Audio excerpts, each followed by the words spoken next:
masarap na. Kasi matamis siya na maalat-alat. Masarap din pala yung rat. Matamis siya na maalat-alat yung lasa. Hindi yung basta lang matamis.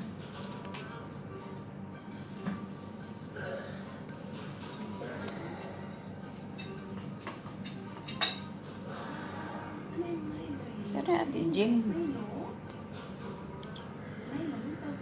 Hindi na pupunta ko. May pansit ka.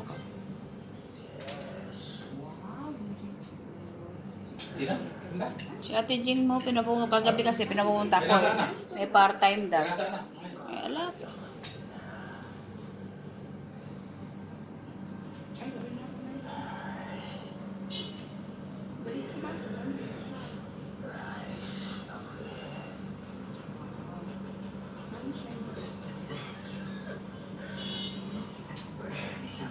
Masarap pa yung luto ng pasit eh.